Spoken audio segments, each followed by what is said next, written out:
The wind howled through the narrow streets of Crestview, sending icy droplets of rain pelting against storefront windows. The usually bustling Main Street was eerily quiet, save for the occasional swish of tires from a passing car. Emily Jacobs hugged her coat tighter around her petite frame, her umbrella struggling against the storm. The faint glow of streetlights barely pierced the downpour, casting long, wavering shadows on the slick pavement. It had been an exhausting day. Teaching a roomful of excitable kindergartners had drained her energy, and the storm was just the final inconvenience on her way home. She glanced at her phone. The battery icon blinked red, and the screen shut off before she could call a ride. Great, she muttered, resigning herself to the 30-minute walk. She turned onto Sycamore Lane, a quieter, less lit street lined with old oaks. As her boots splashed through puddles, the crack of a branch behind her made her jump. She spun around, but there was nothing, just the wind whipping through the trees. "Get a grip, Emily," she whispered, quickening her pace. Halfway down the lane, her foot caught on a jagged piece of broken pavement. Her ankle twisted violently, and she fell hard onto the wet ground. Pain shot through her leg as she tried to stand. "Ow!" she cried out, clutching her ankle. It throbbed, making every attempt to move excruciating. The rain grew heavier, soaking her hair and clothes as she sat helplessly on the ground. Panic began to creep in. There was no one around, no way to call for help, and she couldn't walk. She shouted into the void, hoping someone might hear her.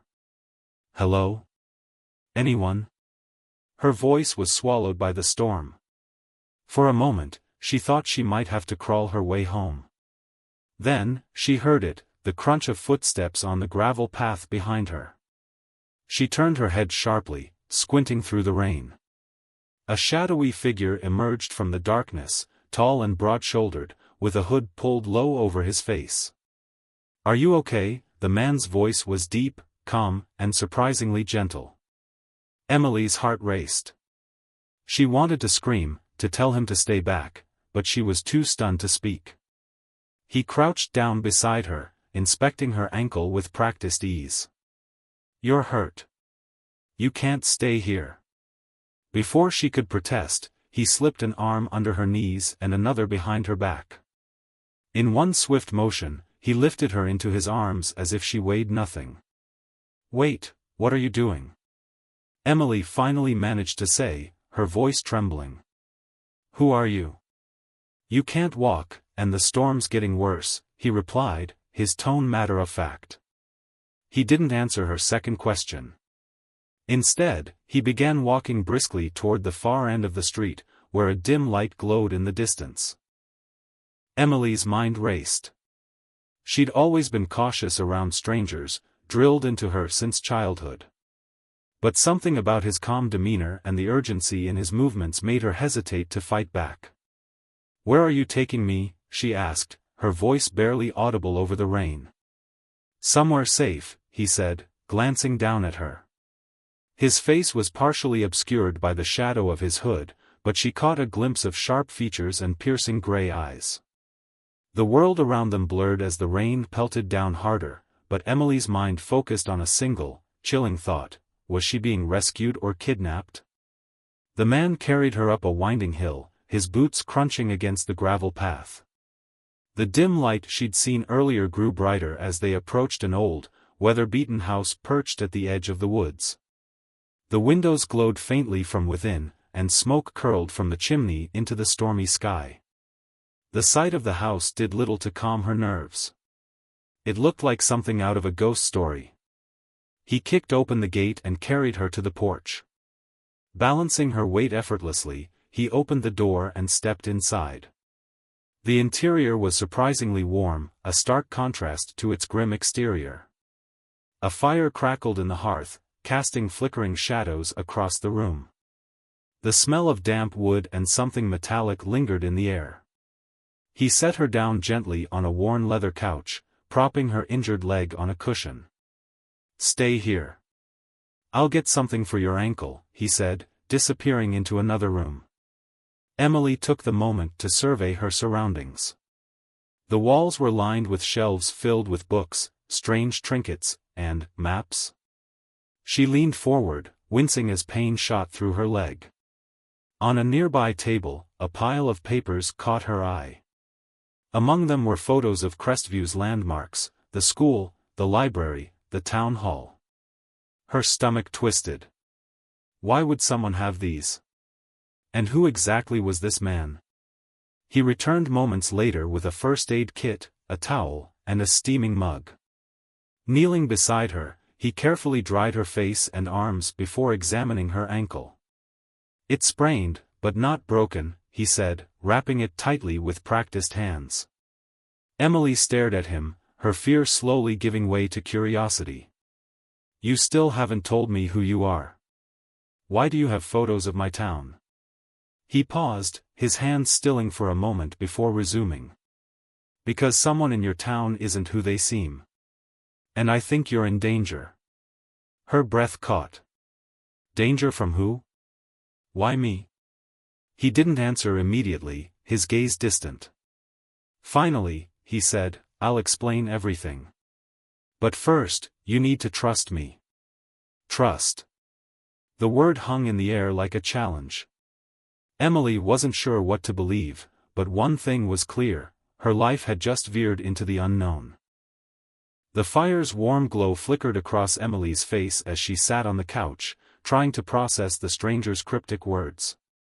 The rhythmic crackling of the logs was the only sound filling the room, and though it offered some comfort, her mind churned with unease. "This can't be real," she muttered under her breath. She glanced at her rescuer, who now stood by the window, peering out into the storm like he was expecting something, or someone. The weight of his earlier words pressed on her. Danger? In Crestview, she thought. It seemed absurd. This was the same small town where neighbors greeted each other at the grocery store and kids rode bikes down the streets until dusk. The stranger's voice broke through her thoughts. "Your town looks peaceful, but it's not. I've been tracking someone here for weeks. They've been hiding in plain sight." "Weeks?" Emily asked, her voice tinged with disbelief. "And you think they're a threat? Who are you, some kind of detective?" He hesitated before answering. "Not exactly. Let's just say I've made it my job to stop dangerous people before they act." Emily narrowed her eyes. "You mean you're a vigilante?" He shrugged. "Call it what you want. But the person I'm after has been planning something big. And I think you," he trailed off, his gaze shifting to the fire. "You think what?" Emily pressed, her frustration mounting. "Look, I appreciate you helping me, but if you're just going to spout cryptic warnings without any proof, I'm not sure I can." "Your mother," he interrupted, his tone sharp. She wasn't just a teacher, was she?" Emily froze. The mention of her mother was like a punch to the gut.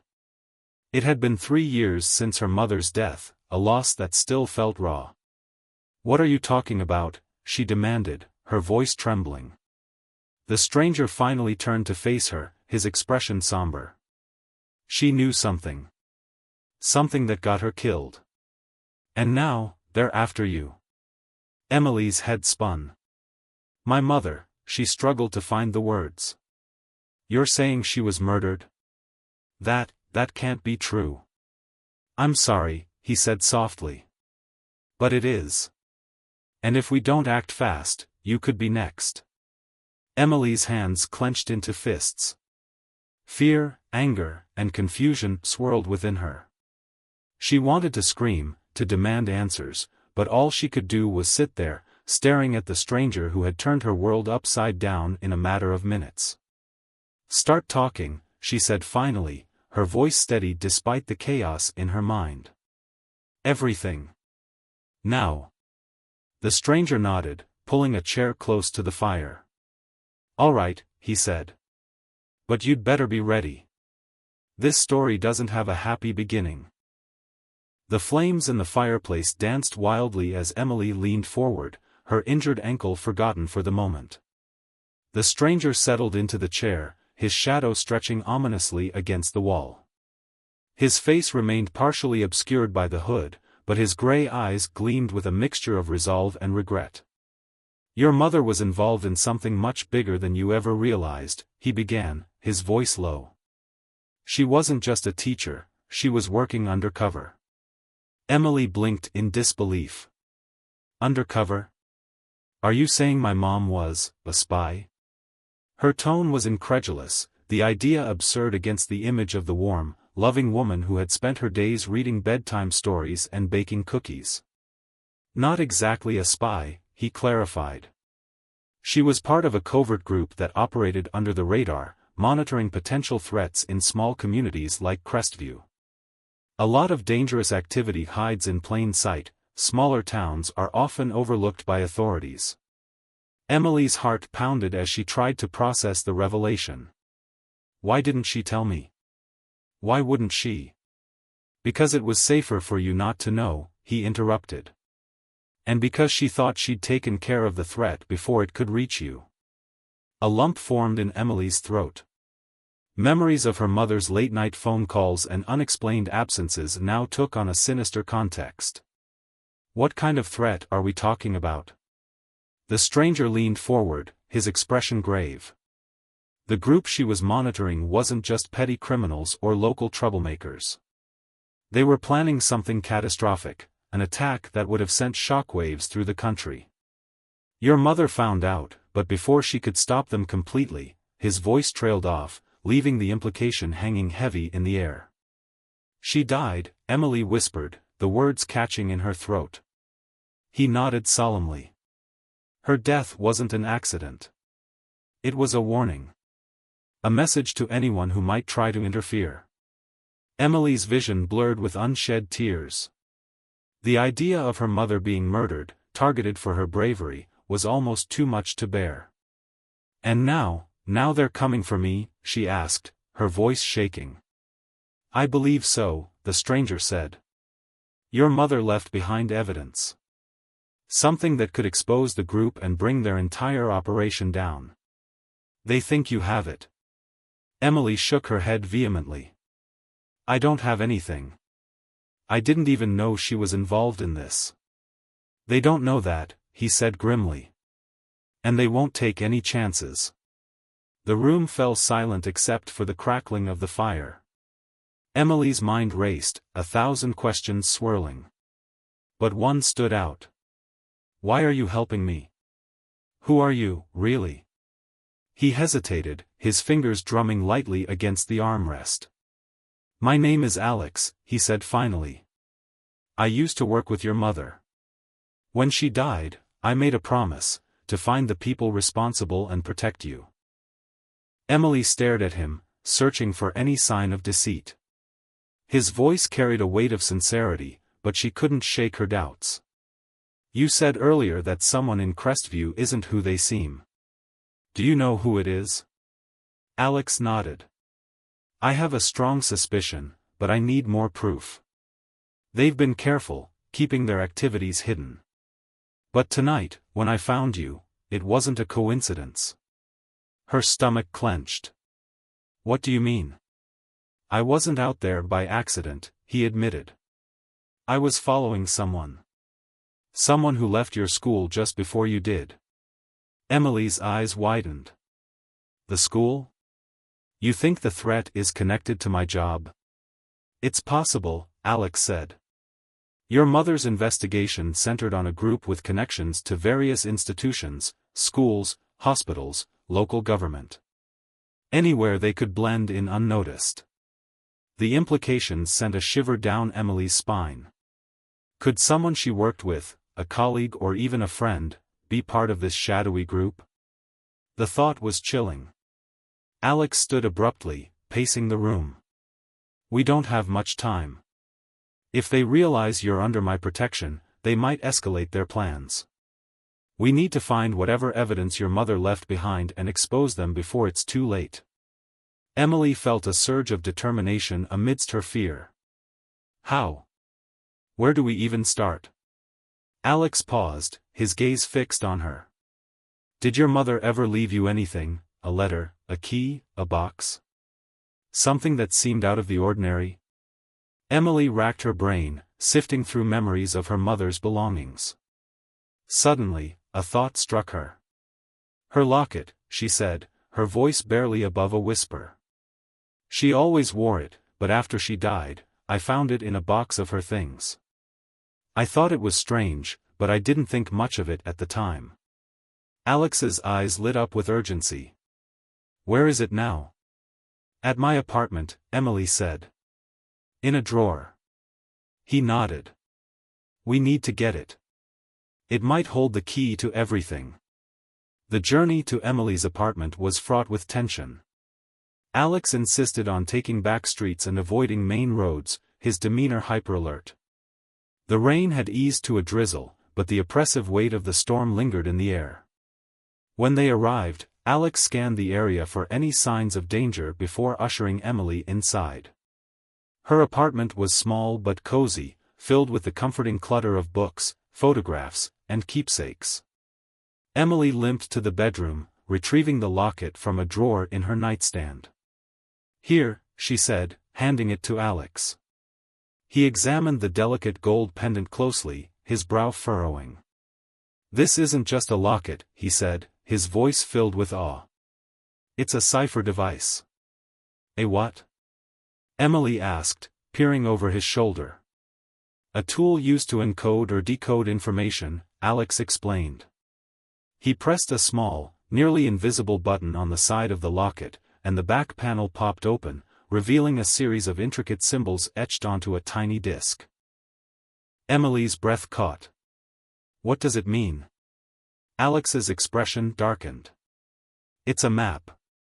A map to where your mother hid the evidence. Before Emily could respond, a sudden crash echoed from the living room. Her blood ran cold. They're here, Alex said, his voice deadly calm. Stay behind me. He reached into his coat, pulling out a sleek, black weapon. Emily's heart raced as footsteps approached, heavy and deliberate. The next few moments would test everything Emily thought she knew about herself, and the town she once believed was safe.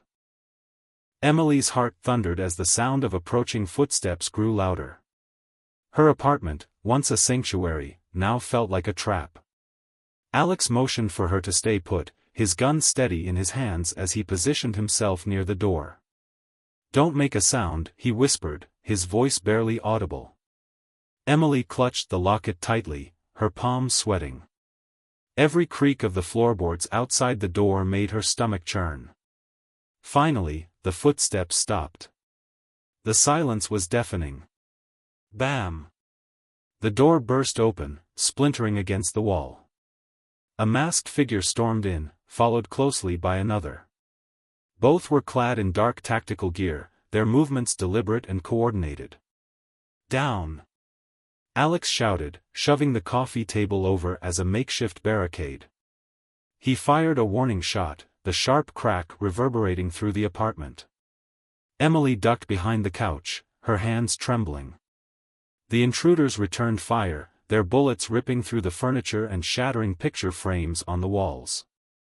The air filled with the acrid smell of gunpowder and the chaos of muffled yells. Stay low. Alex commanded as he advanced, his movements precise and methodical. He took out one of the assailants with a clean shot to the leg, sending them crashing to the ground. The second intruder lunged toward Alex, swinging a baton. Alex blocked the attack with his forearm and retaliated with a swift punch, knocking the baton from their grip. They grappled, their struggle brutal and unrelenting.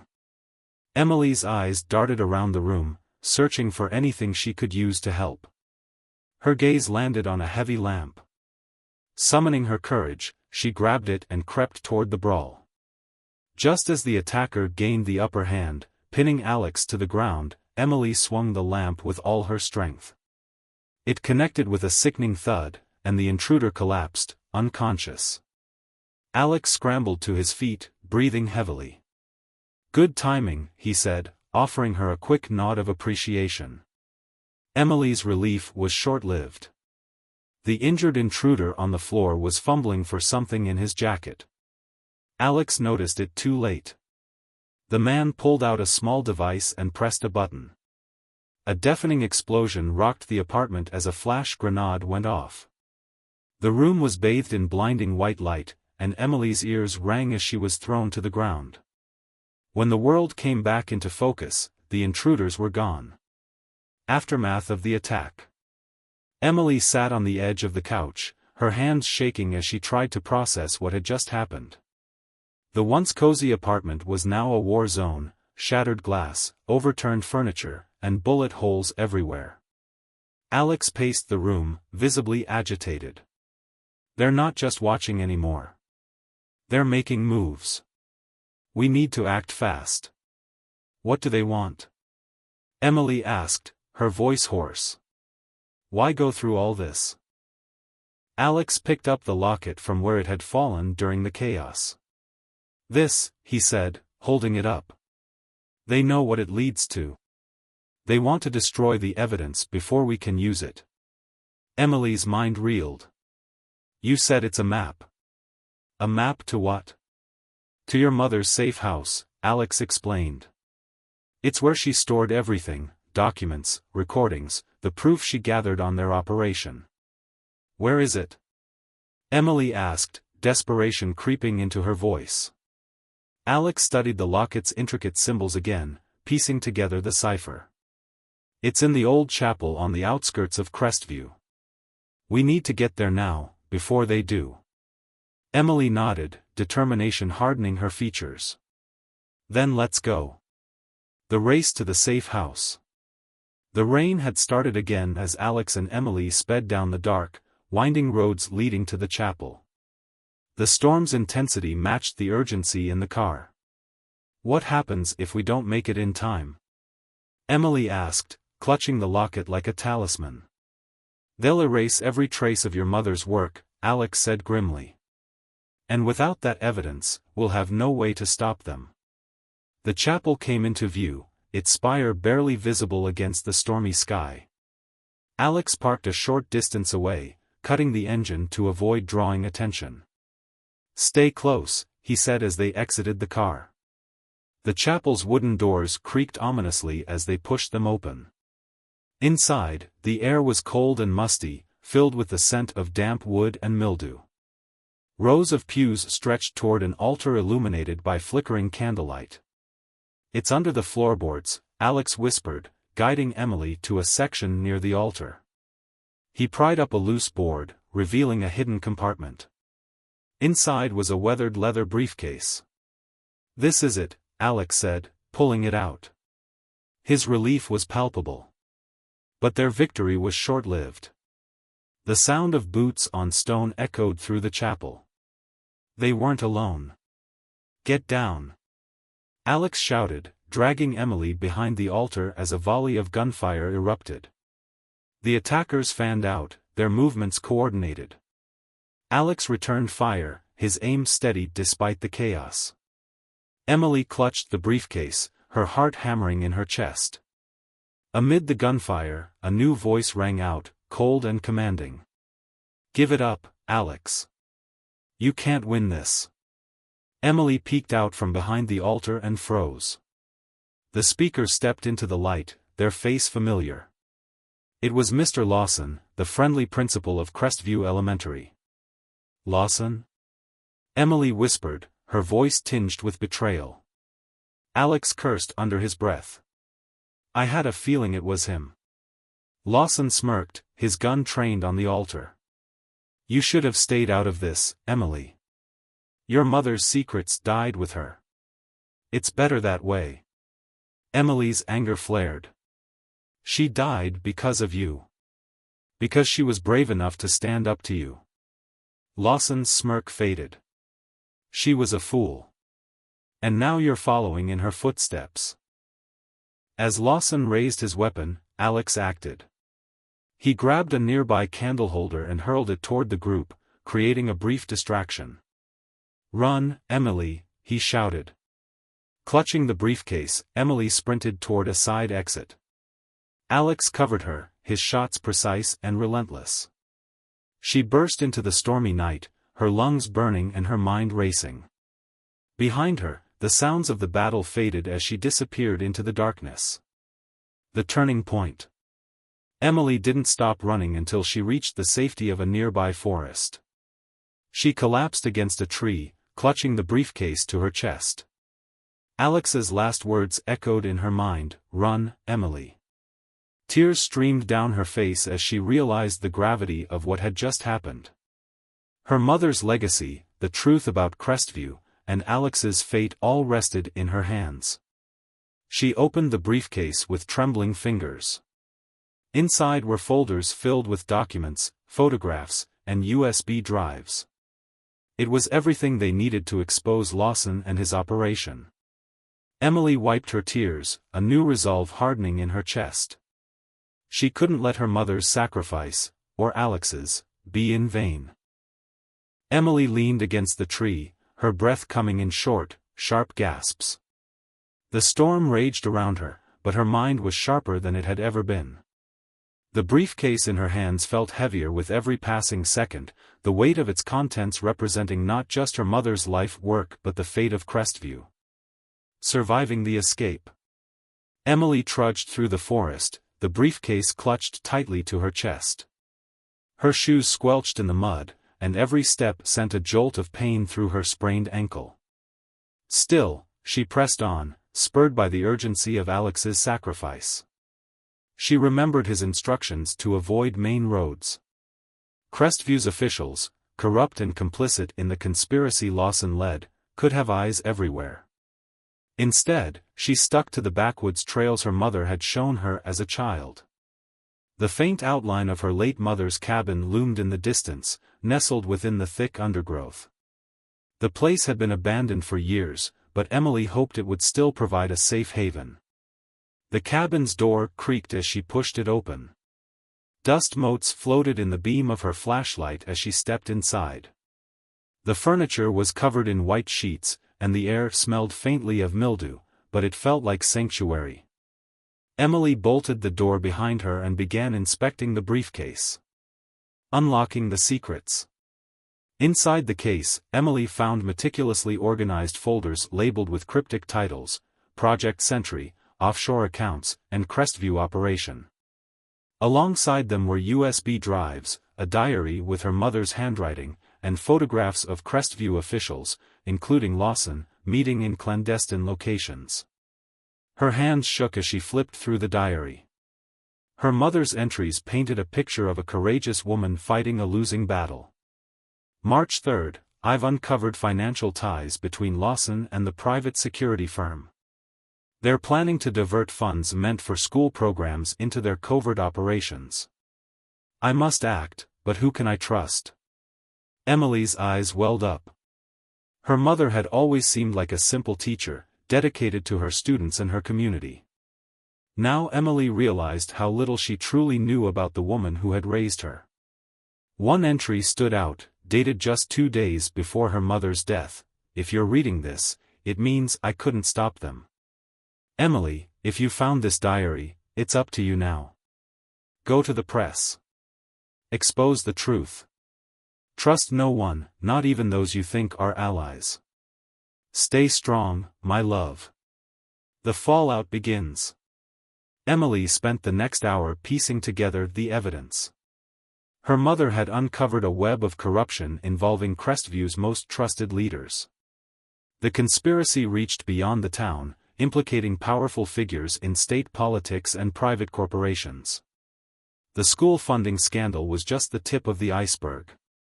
Suddenly, a noise outside jolted her from her thoughts. Tires crunching on gravel. Someone was coming. Emily grabbed the briefcase and extinguished the flashlight, her heart pounding.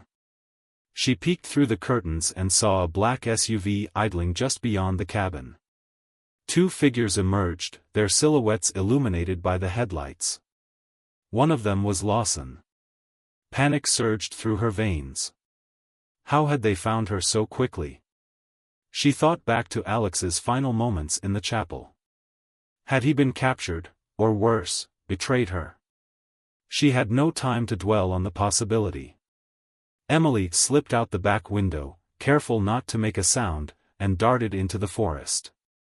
The rain had slowed, but the ground was still slick, and she struggled to maintain her footing. Behind her, flashlights cut through the darkness as her pursuers called out to each other. "She can't have gone far," one shouted. Emily's breath came in ragged bursts. Her ankle throbbed, but she pressed on, driven by her mother's words. She had to stay strong. She had to survive. A community transformed. By the time Emily reached the edge of Crestview, the first rays of dawn were breaking over the horizon. She made her way to the town's only newspaper office, a modest brick building that seemed out of place amid the modern storefronts. Inside, she found the editor, Mr. Carter, sipping coffee at his desk. "You've got to help me," Emily blurted, collapsing into a chair. She placed the briefcase on the desk, her face pale and her clothes soaked through. Carter stared at her, startled. "Miss Jacobs? What happened to you?" "There's no time to explain," she said, opening the briefcase and pulling out the files. "My mother uncovered a conspiracy. Lawson and others, they're corrupt. They're stealing from this town and worse. You have to publish this." Carter flipped through the documents, his expression shifting from confusion to shock. "If this is real," he began, but Emily cut him off. "It is," she said firmly. "And if we don't act now, they'll silence me just like they silenced her. Consequences unfold." The story broke the next morning. Carter had worked through the night to verify the documents and corroborate Emily's claims. By noon, Crestview was buzzing with outrage. Protesters gathered outside Town Hall, demanding Lawson's resignation. State authorities announced an investigation into the allegations. Emily watched from the sidelines, exhausted but relieved. For the first time in weeks, she felt a glimmer of hope.